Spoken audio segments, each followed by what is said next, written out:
Oke, halo guys, assalamualaikum warahmatullahi wabarakatuh. Welcome back to my YouTube channel Zakaria Sidik guys.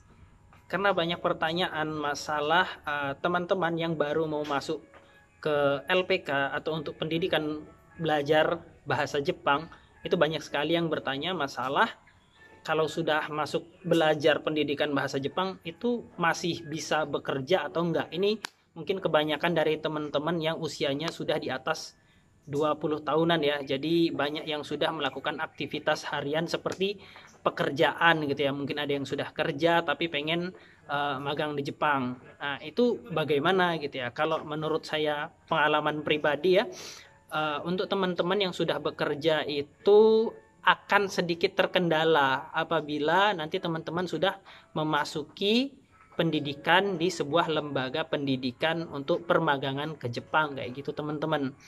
Karena apa? Pada saat kita melakukan pendidikan bahasa Jepang untuk ikut program magang ke Jepang, itu kita di sana bisa dibilang banyak tekanan ya. Yang pertama itu hafalan, terus rutinitas harian, terus PR ya kayak gitu ya. Kalau misalnya kita sambil kerja itu biasanya akan memakan banyak tenaga, memakan banyak pikiran, mengatur waktunya juga cukup susah kayak gitu teman-teman. Ini untuk sharing-sharing aja kepada teman-teman yang baru mau masuk ke lembaga pendidikan untuk magang ke Jepang atau yang baru mau daftar ya. Jadi kalian harus benar-benar pertimbangkan ketika teman-teman mau masuk ke lembaga itu.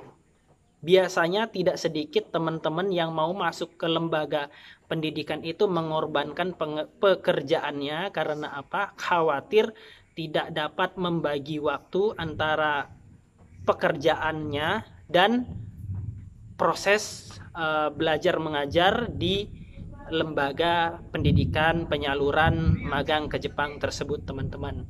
Jadi seperti itu. Alangkah lebih baiknya memang kalau benar-benar mau fokus ke Jepang, kita bisa resign dulu ya dari kerjaan gitu, istilahnya libur dulu gitu ya dari kerjaan.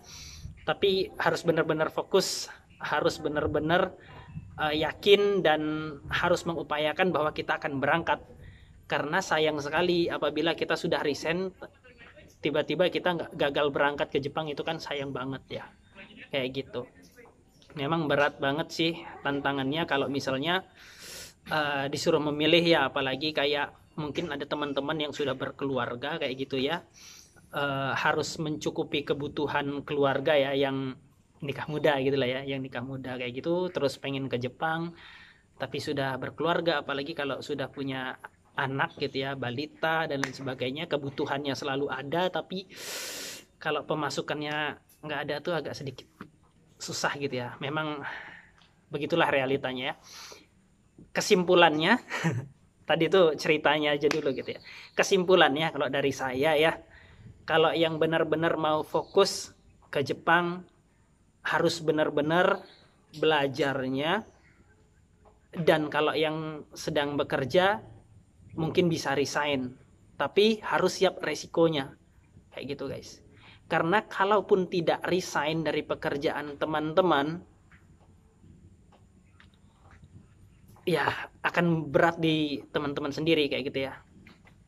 Pekerjaan bisa terbengkalai, proses pendidikan nggak masuk-masuk gitu ya. Misalnya kayak menghafal, target menghafal misalnya ada 50 sampai 100 kosakata bahasa Jepang setiap harinya, sementara teman-teman punya pekerjaan apa gitu di suatu tempat kerja teman-teman yang banyak deadline atau apa gitu ya, itu kan akan banyak menguras energi ya. Kayak gitu sih teman-teman. Kalau dulu pengalaman saya, karena saya itu kerjanya serabutan dan saya dulu masih bujangan ya, belum berkeluarga, jadinya pada saat masuk pendidikan ke lembaga itu nggak ada beban sih, karena kan kerjanya juga serabutan gitu ya. Jadinya tinggalkan kerjaan serabutan saya, langsung pendidikan aja kayak gitu guys.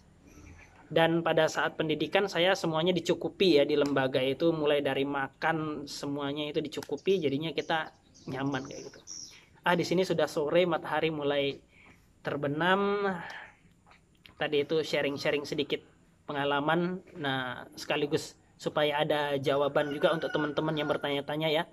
Ya mungkin alangkah lebih baiknya resign kalau yang mau benar-benar fokus di situ supaya bisa mengejar bahasa yang bagus kayak gitu ya. Tapi harus lapang dada ya, harus sabar gitu ya, harus sabar, lapang dada.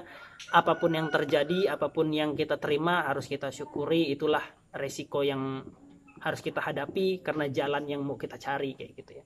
Kalau nggak bisa lolos sampai ke Jepang ya mungkin rezeki kita masih ada di Indonesia.